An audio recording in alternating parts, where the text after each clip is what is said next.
Bonjour tout le monde. Alors, ceci est une vidéo tutoriel par rapport à l'utilisation de Google Meet.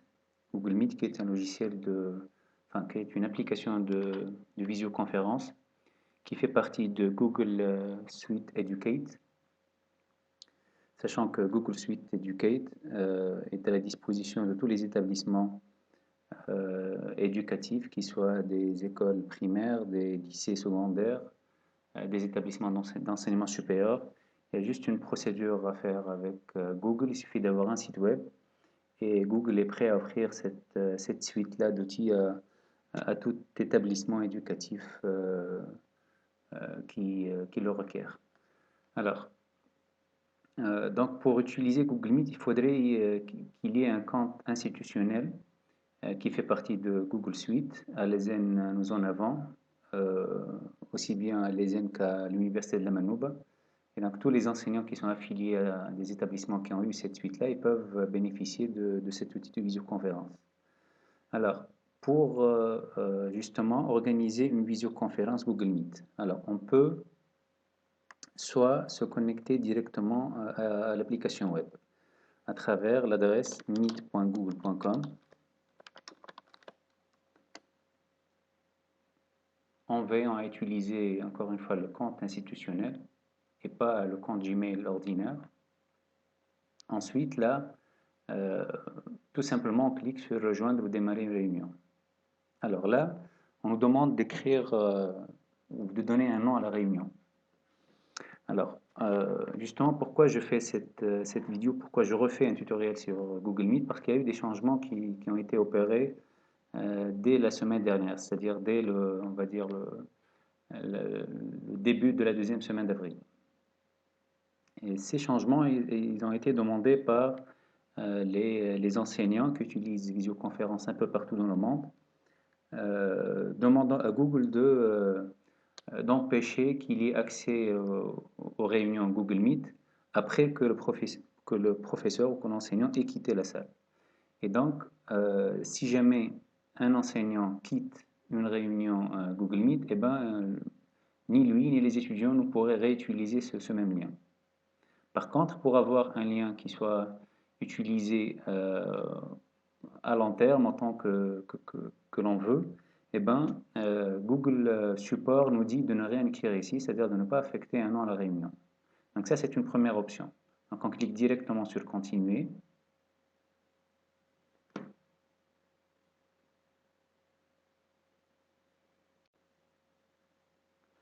Alors, moi, je préfère désactiver ma caméra, mais ça reste un choix qui est personnel à tout enseignant. Là, si vous voulez démarrer la réunion avec un micro arrêté, vous le faites. Euh, alors, lors de la première utilisation, Google Chrome, votre navigateur ou tout autre navigateur, il va vous demander si vous voulez autoriser à utiliser la caméra et le micro. Alors, naturellement, on devrait accepter. Ensuite, on peut noter ce lien-là. Donc, la réunion, elle est créée. On fait copier et puis on envoie par email ou à travers la plateforme Moodle ou Google Classroom, ça dépend de la plateforme asynchrone utilisée, et ben on envoie le lien à nos étudiants. Alors ça, c'est la première option. Alors cette réunion, vous pouvez l'utiliser autant que vous voulez. Alors la deuxième option, c'est de donner un nom à la réunion. Et là, vous devez savoir que, par exemple, là, on fait rejoindre ou démarrer, on donne un nom, par exemple, je ne sais pas, Data Science, si vous avez un cours de Data Science, pour on va dire, 16 avril. Alors là, si vous allez donner un nom, alors sachez que votre réunion, vous pouvez l'utiliser qu'une seule fois. Une fois vous quittez la réunion, vous ne pouvez plus réutiliser le même lien. OK? Alors, il y a une troisième option très intéressante, celle de programmer la réunion. Là, on passe par Google Agenda. Encore une fois, Google il a plein d'outils dans le calendrier. Et donc là, alors le navigateur me renvoie toujours à mon compte personnel. Moi, je voudrais utiliser le compte institutionnel. Donc là, je pointe sur l'agenda. le calendrier Google. Et puis, on peut pointer sur la date que l'on veut. Et, hop, je vais aller à mai. Et donc là, on choisit une date, par exemple lundi 1er mai, 2 mai.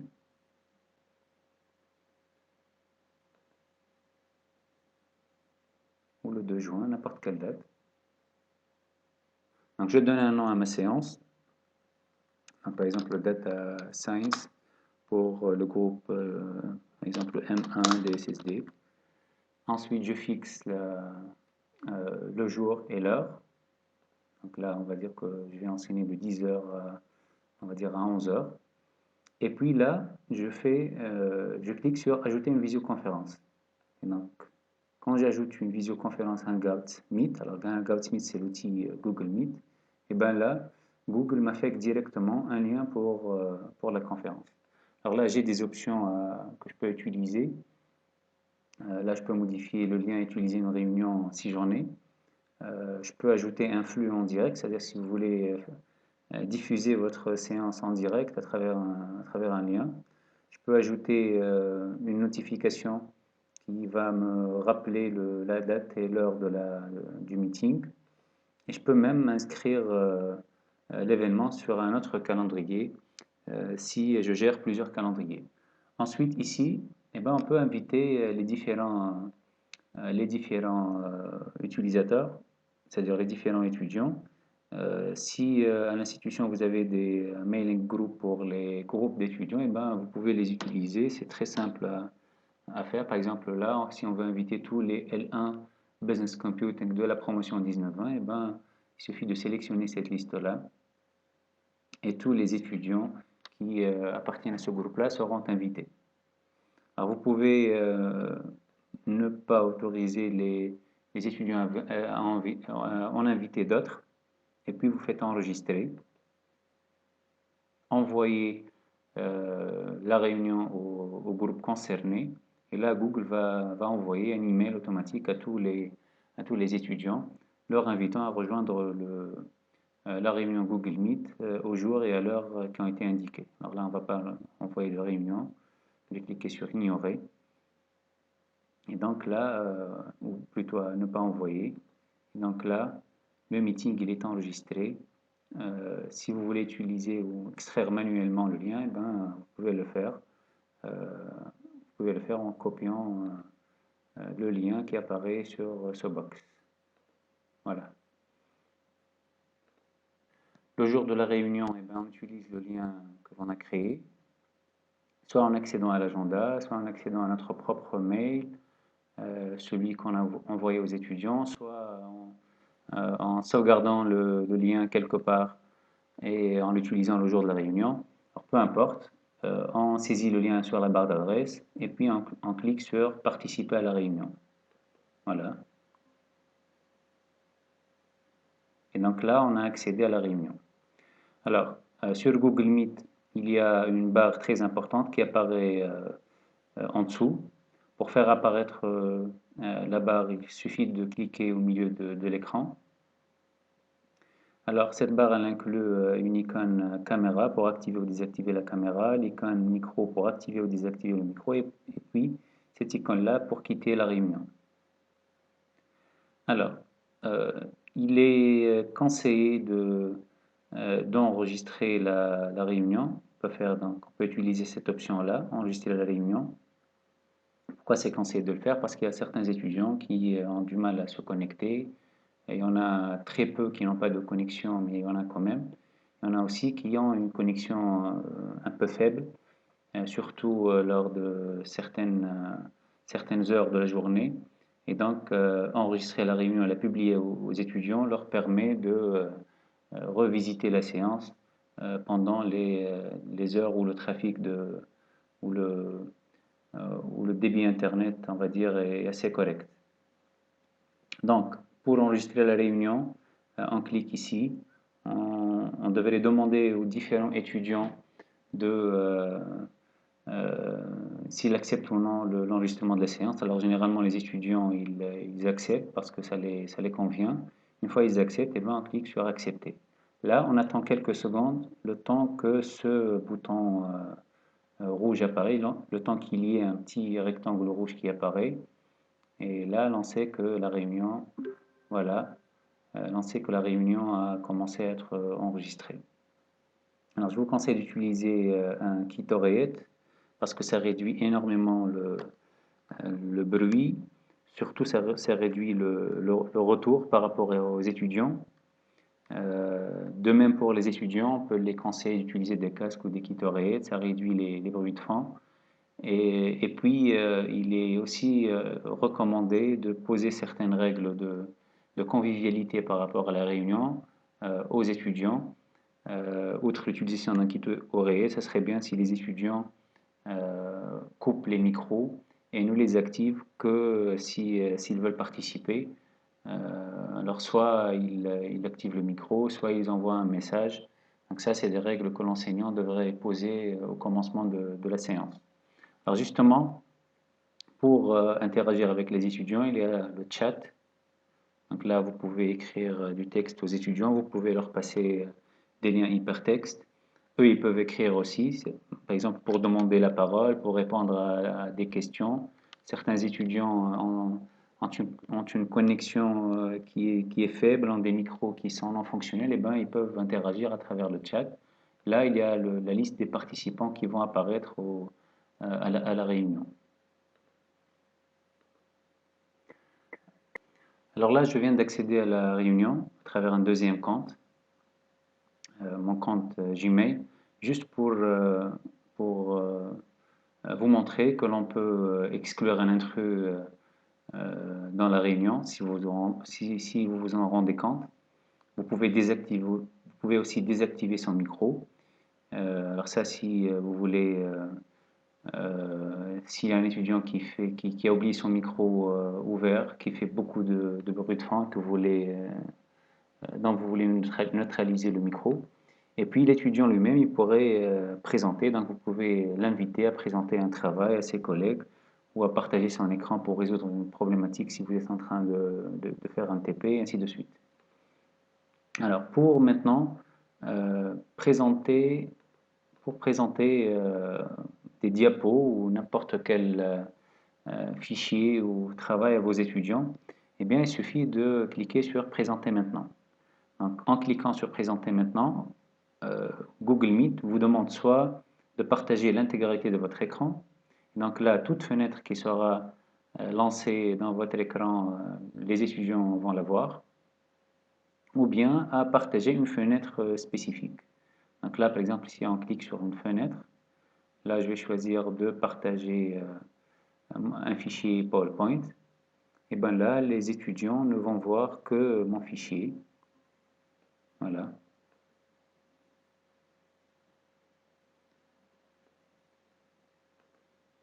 Donc là, les étudiants ils vont voir que ce fichier-là. Même si je passe à d'autres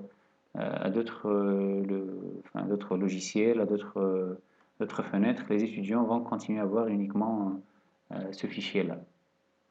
Alors bien sûr, pour arrêter le partage, eh ben, on clique sur Arrêter le partage.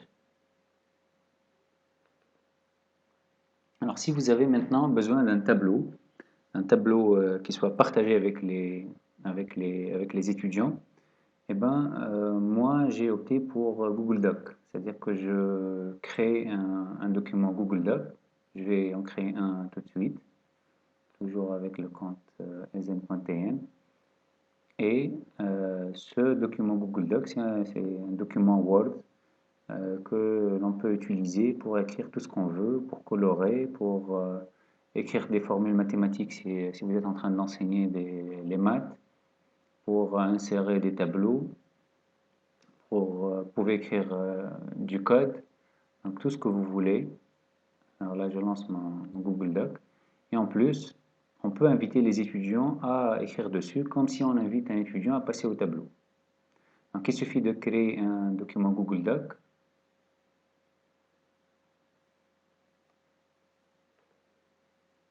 On lui donne un nom, on peut l'appeler tableau.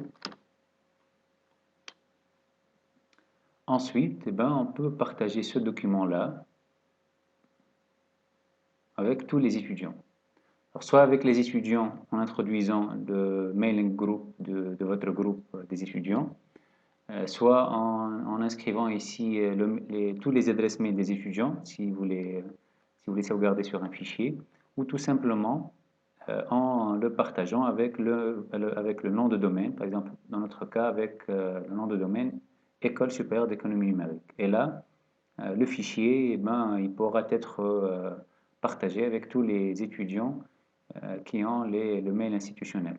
Alors, si vous voulez créer un tableau qui ne soit modifié que par vous-même, vous laissez l'option lecture ici. Si vous voulez inviter des étudiants à participer, c'est mon cas, alors là, vous ajoutez l'option modification, vous enregistrez, et là, ce lien-là, eh bien, vous le partagez avec les étudiants. Donc, vous revenez sur Google Meet, chat, et là, hop, vous envoyez le lien, et vous invitez vos étudiants à entrer sur le fichier, et ils vont voir, là, on va élargir notre tableau, là, eh ben, ils vont voir tout ce que vous êtes en train d'inscrire. Donc, vous pouvez poser des questions ici. Par exemple, moi, j'enseigne tout ce qui est SQL, donc je peux leur dire d'afficher les étudiants qui ont une moyenne supérieure à, et puis inviter un étudiant, on peut l'appeler à travers Google Meet, à répondre sur le tableau. Et puisque le document est partagé en mode modification, et ben cet étudiant-là pourra écrire la solution. Alors là, vous pouvez insérer des tableaux, vous pouvez insérer des images, vous pouvez même pour nos amis enseignants en mathématiques, insérer des formules. Vous pouvez colorer le tout en collaboration avec vos étudiants qui pourront par la suite copier-coller tout le contenu du tableau sur un fichier sur leur PC en local. D'accord? Alors, Google dispose aussi d'un tableau qui s'appelle Jamboard. Voilà. Et c'est le même principe, c'est un document que vous pouvez partager avec vos étudiants. Donc là, j'en ai un que j'ai déjà créé. Et pour en créer un, eh ben, c'est facile, il y a un plus jaune là, vous cliquez dessus et on vous crée un document tout de suite. Et là, vous pouvez utiliser alors un stylo, vous pouvez euh, utiliser le sort de stylo que vous voulez, la couleur que vous voulez. Vous pouvez inscrire ici du texte, des schémas, voilà, avec votre souris. Vous pouvez insérer des penses-bêtes sur le tableau, vous pouvez insérer des images.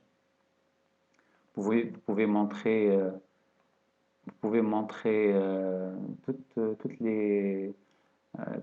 pouvez montrer votre tableau avec du laser, comme on le fait en classe avec un pointeur laser. Vous pouvez effacer le contenu et tout ça on partage avec les étudiants, c'est-à-dire que vous pouvez toujours inviter les étudiants à collaborer avec vous, comme on a fait tout à l'heure avec Google Docs.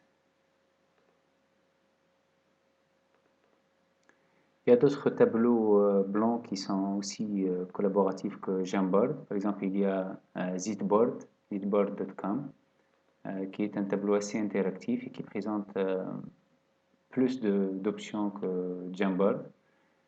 Toujours avec le même principe, un tableau qui sera partagé avec les étudiants. Donc vous voyez, là vous avez les outils qui vous permettent de dresser un tableau aussi riche et aussi interactif que vous voyez là. Donc l'adresse c'est zitboard.com. En master de recherche, vous pouvez par exemple aussi collaborer sur un document LaTeX.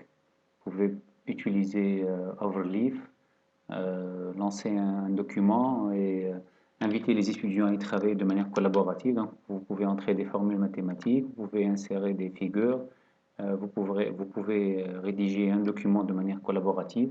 Donc, tous les outils qui sont collaboratifs, ils sont les bienvenus dans une séance ou dans une réunion de visioconférence et ça permet des possibilités qui sont énormes par rapport à une séance en présentiel où chacun est collé à son propre PC, où chacun travaille dans son petit coin.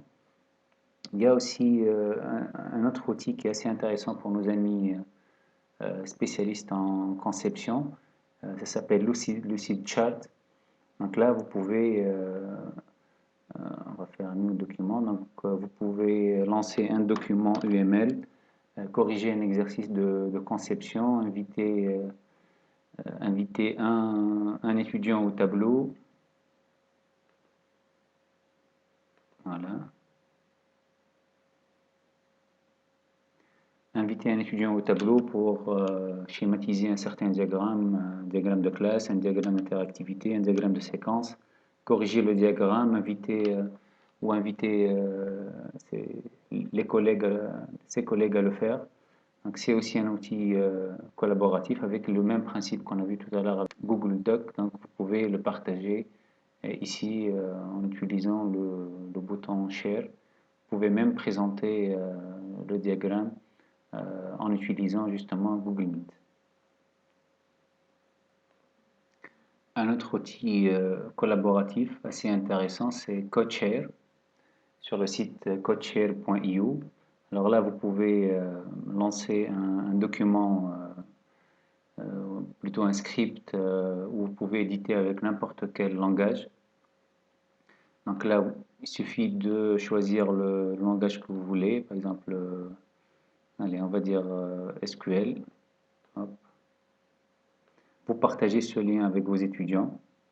Donc vous leur envoyez le lien toujours sur le chat, un canal de communication très important à travers Google Meet. Et donc là, eh ben, vous pouvez corriger vos exercices SQL, select étoile from une certaine table, where, une certaine condition, et inviter toujours vos étudiants aussi à participer à la correction et le tout de manière collaborative. Et à la fin, les étudiants ils pourraient copier-coller la série qui a été corrigée et l'exécuter sur leur machine ou même l'exécuter sur un serveur Oracle distant, comme par exemple Live SQL. Partager leur écran avec vous. Et donc, réellement des possibilités qui n'existaient pas sur le présentiel. Là, c'est le serveur Live SQL d'Oracle qui vous permet de travailler sur, voilà,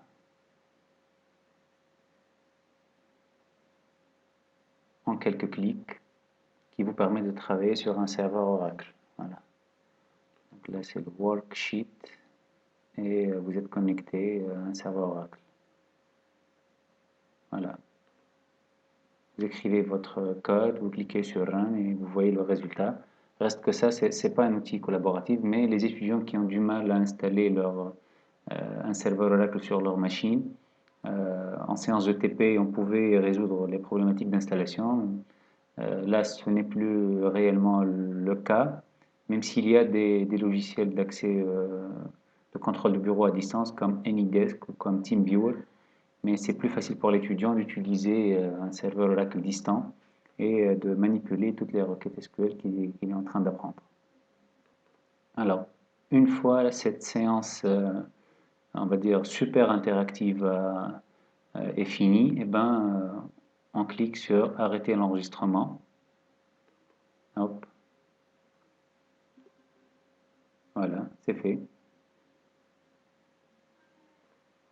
Et là, quelques minutes après, eh bien, on reçoit un email sur le compte institutionnel de celui qui a organisé la réunion, entre autres nous-mêmes, l'enseignant qui a lancé la réunion. Donc un email incluant le lien de la vidéo qui a été enregistrée sur Google Drive. Donc on fait ouvrir dans Google Drive. On essaie de paramétrer le partage de cette vidéo. Donc là, on fait partager. Alors vous pouvez appliquer tout type de partage que vous voulez. Alors moi généralement je partage la vidéo uniquement avec ceux qui ont l'extension SN.tn parce qu'il n'est pas très, c'est pas très correct de partager la vidéo en public. Pourquoi? Parce que ça inclut les interactions des étudiants. Même si l'enseignant il est d'accord pour que ça soit partagé en public, je peux que certains étudiants ne voudraient pas que leur interaction soit aussi partagée, donc on devait respecter ça. Et du coup, ça serait, enfin, moi personnellement, le partage je le fais uniquement avec les utilisateurs du même nom de domaine. Donc je fais enregistrer et là, comme d'habitude, on copie le lien de la vidéo que l'on envoie aux étudiants par email ou que l'on peut aussi mettre sur l'espace de cours Moodle ou sur l'espace de cours Google Classroom, etc. Voilà, donc j'espère que cette vidéo a mis au clair beaucoup de détails, surtout par rapport aux détails qui ont survenu lors de la dernière mise à jour d'Oracle, qui consiste, je le rappelle, au fait que quand l'enseignant quitte la réunion, il peut plus lancer le même Google Meet. Je rappelle que pour le faire, il ne faudrait pas donner un nom à la réunion. Et puis j'ai profité par la même occasion pour montrer quelques outils collaboratifs permettent de rendre qui permettent de rendre la séance beaucoup plus interactive, beaucoup plus conviviale, où les étudiants participent réellement à l'apprentissage. Voilà, donc je vous remercie et au revoir.